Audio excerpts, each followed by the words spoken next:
بسم اللہ الرحمن الرحیم۔ معزز طلبہ کرام، آپ سب کیسے ہیں؟ آج ہم اصول شاشی کے سبق نمبر 167 کو پڑھیں گے۔ آج کے سبق کا عنوان ہے خبر واحد قیاس کے مقابلے میں، ظاہر کے مقابلے میں۔ آج کے ہمارے سبق کی عبارت وہ بے اعتبار حاضل معنی سے شروع ہوتی ہے۔ آئیے عبارت اس کا ترجمہ اور وضاحت کے ساتھ سبق کو آگے بڑھاتے ہیں۔ مصنف علیہ رحمہ لکھتے ہیں وَبِ اعتبار حاضل معنی قلنا، اور اسی معنی کا اعتبار کرتے ہوئے ہم نے کہا خبر الواحد اذا خرج مخالفا للظاہر لا يعمل به، کہ خبر واحد جب ظاہر کے مخالف نکل آئے تو پھر اس پر عمل نہیں کیا جائے گا۔ ومن صور مخالفت الظاہر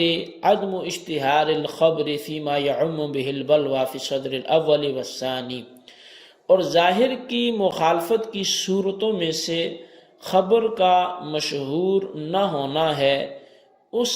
دور میں کہ جب عموم بلوہ ہو، پہلے اور دوسرے زمانے میں۔ لأنهم لا يتهمون بالتقصير في متابعة السنة، اس لیے کہ ان نفوس قدسیہ پر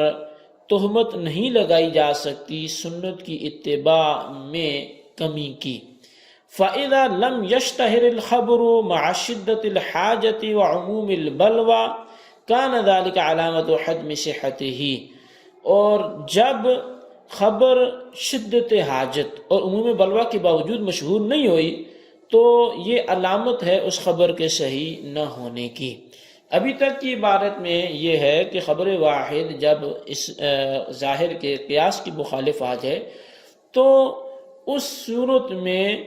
اس کو چھوڑا جائے گا اور قیاس کو اپنایا جائے گا، اور قیاس کی مخالفت کی صورت کچھ اس طرح ہوگی کہ صدر اول یعنی دور صحابہ، صدر ثانی دور تابعین،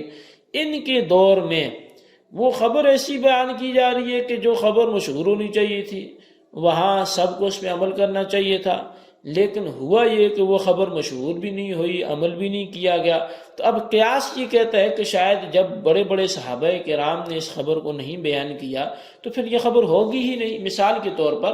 حدیث حضرت ابو ہریرہ رضی اللہ عنہ سے بیان کی جاتی ہے نبی علیہ السلام کے حوالے سے کہ آپ نماز میں بلند آواز سے بسم اللہ پڑھتے تھے۔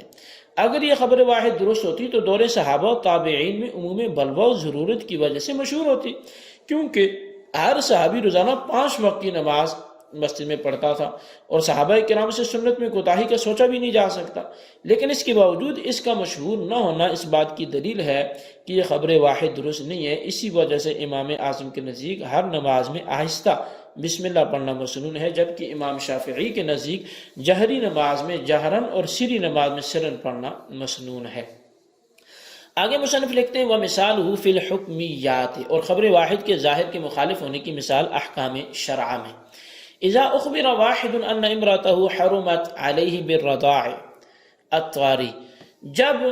کسی کو یہ خبر دی گئی کہ اس کی بیوی اس پر رضاع طاریہ کی وجہ سے یعنی رضاعت طاریہ کی وجہ سے حرام ہو گئی، جاز ان یعتمد علی خبرہ، تو شخص کے لیے جائز ہے کہ اس کی خبر پر اعتماد کرے، ویتزوج اختہا، اور اس کی جو پہلی منکوحہ تھی اس کی بہن سے نکاح کر لیں۔ وَلَوْ أَخْبَرَهُ أَنَّ الْعَقْدَ كَانَ بَاطِلًا بِحُكْمِ الرَّضَاعِ لَا يُقْبَلُ خَبْرُهُ، اور اگر اس کو خبر یہ دی گئی کہ بے شک وہ عقد جو اس کا ہوا تھا وہ رضاعت کے حکم کی وجہ سے باطل ہو گیا، تو اب اس کی خبر کو قبول نہیں کیا جائے گا۔ وَكَذَلِكَ إِذَا أُخْبِرَتِ الْمَرْأَةُ بِمَوْتِ زَوْجِهَا وَطَلَاقِهِ إِيَّاهَا وَهُوَ غَائِبٌ جَازَ أَن تُعْتَمَدَ عَلَى خَبْرِهِ وَتَتَزَوَّجَ بِغَيْرِهِ، اور ایسے ہی جب عورت کو خبر دی گئی اس کے زوج کے مرنے کی یا اس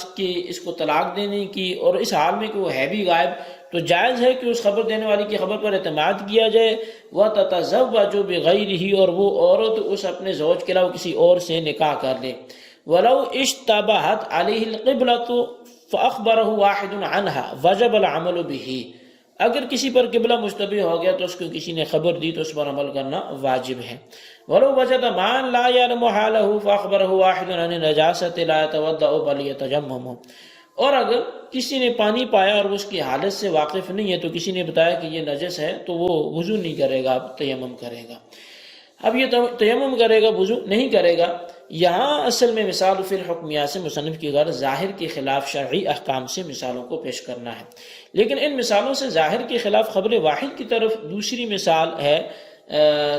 خبر واحد کی صرف دوسری مثال ہے، اور پہلی مثال صرف دوسرے مسئلے کی توضیح کے لیے ہے۔ اسی طرح ان کے بعد والی مثالیں محض توضیح کے لیے ہیں، نہ کہ ظاہر کے خلاف کی مثالیں ہیں۔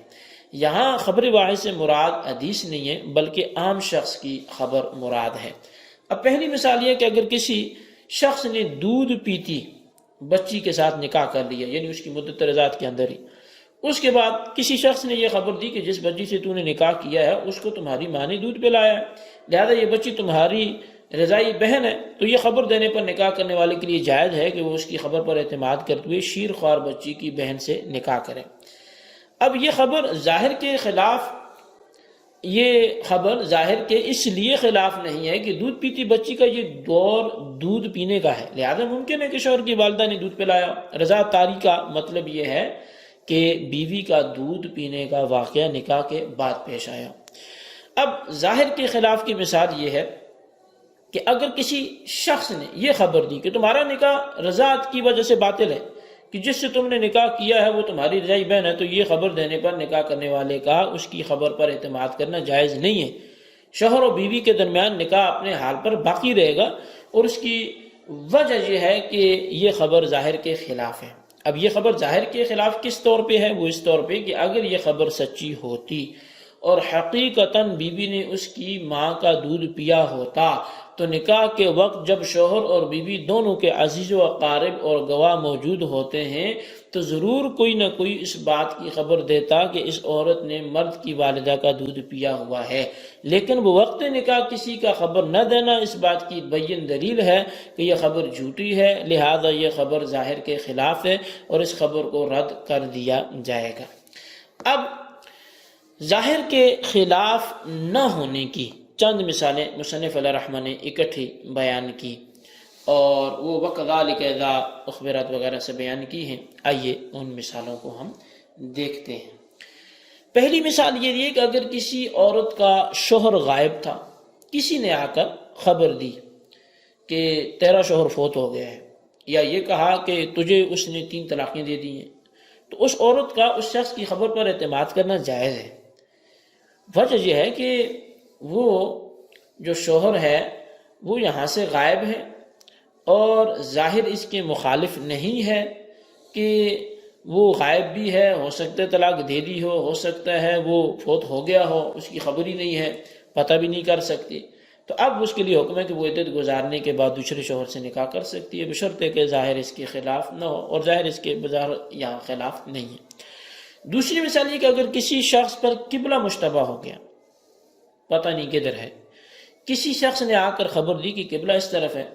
اور اس کے خلاف کوئی دلیل بھی موجود نہیں ہے، تو اس خبر پر اس شخص کا قبلہ رخ ہونا واجب ہے۔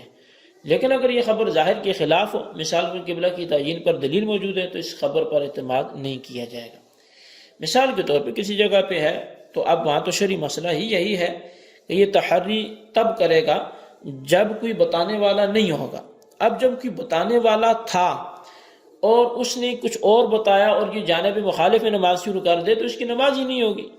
اب یہ کیونکہ ظاہراً اس کی خبر کو جھٹلا نہیں سکتا، تو اس کی خبر پر عمل کیا جائے گا۔ لیکن جب جیسے آج کل جدید دور ہیں اور وہ مختلف آلات وغیرہ ایجاد ہو چکے ہیں، اور اب کسی ایسی جگہ بندہ جاتا ہے اور اس کو آلہ کا استعمال کرنا بھی بخوبی آتا ہے، اور اس طرح وہ متعدد بار قبلہ کو اس سے کنفرم کر چکا ہے، یعنی کیسا ہے کہ وہ آلہ درست ہے، وہ اپنے کام کو صحیح کرتا ہے، قبلے کی سمت بتا دیتا ہے۔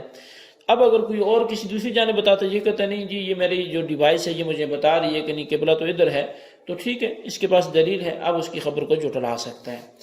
تیسری مثال مصنف نے یہ دی کہ اگر کسی شخص کو پانی ملا مگر اس کو اس کے پاک و ناپاک ہونے کا علم ہی نہیں ہے، پھر کسی نے خبر دی کہ یہ پانی ناپاک ہے، تو اس شخص پر لازم ہے کہ اعتماد کر کے اس پانی سے وضو نہ کرے بلکہ تیمم کرنا واجب ہے، چونکہ یہ خبر ظاہر کے خلاف نہیں ہے۔ اب یہ معاملات یعنی بے و شرح میں فاسق کی خبر بھی معتبر ہوتی ہے، جبکہ دینی جو معاملات ہیں دینیات میں وہاں صرف عادل کی خبر کا اعتبار کیا جائے گا۔ جی طلبہ کرام، یہ ہمارا آج کا سبق تھا، اس کو اپنے انداز سے رجسٹر پہ نوٹ کریں، بالخصوص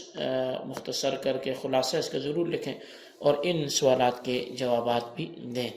سوال نمبر 1 یہ ہے کہ جب خبر ظاہر کے خلاف آئے خبر واحد تو اس پر کوئی ایک مثال سے حکم واضح کریں۔ سوال نمبر 2 یہ ہے کہ ظاہر کے خلاف نہ ہونے کی کوئی ایک مثال لکھ لیں۔ اللہ تبارک و تعالیٰ سے دعا ہے جو کچھ ہم نے پڑھا سنا اسے یاد رکھنے کی توفیق نصیب فرمائے۔ آمین بجاہ نبی الامین صلی اللہ علیہ وسلم۔